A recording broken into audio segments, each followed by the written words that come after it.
चलिए आज बात करते हैं सोनी सोरी की। एक ऐसा नाम जिसके साथ जुड़ी है भारत में अधिकार, संघर्ष और न्याय की एक बहुत ही पेचीदा और सच कहें तो एक परेशान करने वाली कहानी। अब देखें, साल था 2018। सोनी सोरी को एक बहुत बड़ा इंटरनेशनल अवार्ड मिलता है। नाम था फ्रंटलाइन डिफेंडर्स अवार्ड। यह अवार्ड उन लोगों को दिया जाता है जो मानवाधिकारों के लिए अपनी जान तक दांव पे लगा देते हैं। लेकिन ये अवार्ड तो कहानी का बस एक हिस्सा है। असली सवाल तो ये उठता है कि एक छोटे से गांव की स्कूल टीचर आखिर इस मुकाम तक पहुंची कैसे, और वो भी तब जब उनकी कहानी की शुरुआत आतंकवाद जैसे संगीन इल्जामों से हुई हो। तो चलिए इस पूरी कहानी को शुरू से समझते हैं। तो उनकी कहानी समझने के लिए हमें थोड़ा पीछे जाना होगा, उस वक्त में जब ये सारे विवाद और सुर्खियां नहीं थी और वो सिर्फ एक टीचर थी। तो सोनी सोरी छत्तीसगढ़ के दंतेवाड़ा की एक आदिवासी स्कूल टीचर थीं। उनका परिवार पॉलिटिकली काफी एक्टिव था, मतलब कई लोग कांग्रेस पार्टी से जुड़े थे। पर देखिए, यहीं पर एक अजीब बात है। एक तरफ परिवार के सरकार से कनेक्शन थे और दूसरी तरफ उनका ही परिवार नक्सली हिंसा का शिकार भी हुआ। असल में 2011 में माओवादियों ने उनके पिता के पैर में गोली मार दी थी। तो इससे अंदाजा लगाया जा सकता है कि वो कितने मुश्किल और खतरनाक माहौल में रहती थीं। और फिर अचानक ही सब कुछ बदल गया। जिस राज्य की व्यवस्था में उनका परिवार कहीं न कहीं शामिल था, उसी राज्य ने उन पर इतने गंभीर आरोप लगा दिए जिसने उनकी पूरी दुनिया ही पलट कर रख दी। इसके बाद तो जैसे घटनाएं बहुत तेजी से घटी। जुलाई 2010 में एक हमले को लेकर उनके खिलाफ वारंट निकला। फिर सितंबर 2011 में एक बड़ी कंपनी से पैसे ऐंठने का एक सनसनीखेज मामला सामने आया, और इसके कुछ ही हफ्तों बाद उन्हें दिल्ली से गिरफ्तार कर लिया गया, एक भगोड़े की तरह। ये केस एसआर एक्सटॉर्शन केस के नाम से मशहूर हुआ। पुलिस का आरोप ये था कि सोनी सोरी और उनके भतीजे एक बड़ी स्टील कंपनी एसआर और माओवादियों के बीच पैसे के लेन देन में बिचौलिए का काम कर रहे थे। पुलिस का तो ये भी दावा था कि उन्होंने एसआर के एक कॉन्ट्रैक्टर को पैसे देते हुए रंगे हाथ पकड़ा था। लेकिन कहानी में ट्विस्ट यहां आता है। पुलिस जो भी दावे कर रही थी, उसे इस केस में शामिल हर पार्टी ने खारिज कर दिया। खुद सोनी सोरी ने, एसआर ग्रुप ने और तो और माओवादी संगठन ने भी।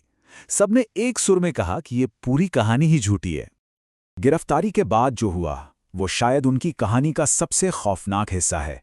हिरासत में बिताया गया वक्त और वो गंभीर आरोप जो उन्होंने पुलिस पर लगाए। हिरासत में रहते हुए ही उन्होंने अपने वकील को एक चिट्ठी लिखी, और उस चिट्ठी में उन्होंने तब के पुलिस सुपरिंटेंडेंट पर यौन उत्पीड़न और टॉर्चर का सीधा सीधा इल्जाम लगाया। उनके लिखे शब्द ही उस खौफनाक मंजर को बयां करते हैं जिसका उन्होंने सामना करने का दावा किया था। अब इस मामले में दो एकदम अलग अलग बातें सामने आ रही थीं। एक तरफ सोनी सोरी कह रही थी कि उन्हें कस्टडी में बुरी तरह टॉर्चर किया गया, वहीं दूसरी तरफ पुलिस का वर्जन ये था कि वो तो बाथरूम में फिसल गई थी जिससे उन्हें चोटें आईं। पुलिस ने टॉर्चर के सारे आरोपों को सिरे से नकार दिया। तो जब ये दो अलग अलग कहानियां चल रही थीं, तब देश की सबसे बड़ी अदालत यानी सुप्रीम कोर्ट ने इस मामले में दखल दिया, और कोर्ट की जांच का जो नतीजा निकला वो वाकई चौंकाने वाला था। जांच में ये बात पक्की हो गई कि सोनी सोरी को सेक्सुअल टॉर्चर किया गया था। सुप्रीम कोर्ट के इस खुलासे के बाद तो ये मामला सिर्फ छत्तीसगढ़ तक ही नहीं रहा। Amnesty international, human rights watch जैसे बड़े बड़े इंटरनेशनल ऑर्गेनाइजेशंस ने इस पर आवाज उठाई। नोआम चॉम्स्की और अरुंधति रॉय जैसे जाने माने लोगों ने उनके लिए दखल देने की मांग की, और देखते ही देखते सोनी सोरी का केस भारत में ह्यूमन राइट्स पर एक नेशनल डिबेट का सिंबल बन गया। पर कहानी यहां खत्म नहीं होती। जेल की सलाखों के पीछे से निकलकर उन्होंने एक ऐसा रास्ता चुना जो उन्हें सीधा पॉलिटिक्स के मैदान में ले आया। कानून की बात करें तो उनके ऊपर लगे ज्यादातर केस कोर्ट में टिक ही नहीं पाए। सबूतों की कमी की वजह से 8 में से 6 केस में उन्हें बरी कर दिया गया था। जेल से बाहर आने के बाद सोनी सोरी ने सिस्टम से लड़ने के लिए एक नया तरीका अपनाया, सिस्टम का हिस्सा बनकर। वो आम आदमी पार्टी में शामिल हो गईं और 2014 में बस्तर से लोकसभा का चुनाव भी लड़ा। हाँ, वो चुनाव हार गईं, लेकिन ये उनके सफर में एक बिल्कुल नई शुरुआत थी। चुनाव हारने के बाद भी वो रुकी नहीं। उन्होंने अपने लिए एक नया रोल चुना। वो एक सोशल एक्टिविस्ट बन गईं। उनका फोकस खास तौर पर उन आदिवासी लोगों के अधिकारों पर था जो माओवादी और सरकार की लड़ाई के बीच में पिस रहे थे। वो उनके खिलाफ हो रही पुलिस हिंसा पर आवाज उठाने लगीं। एक एक्टिविस्ट के तौर पर उनका ये नया सफर भी आसान नहीं था। इसमें भी खतरे थे, विवाद थे, लेकिन उनकी आवाज को कोई दबा नहीं पाया।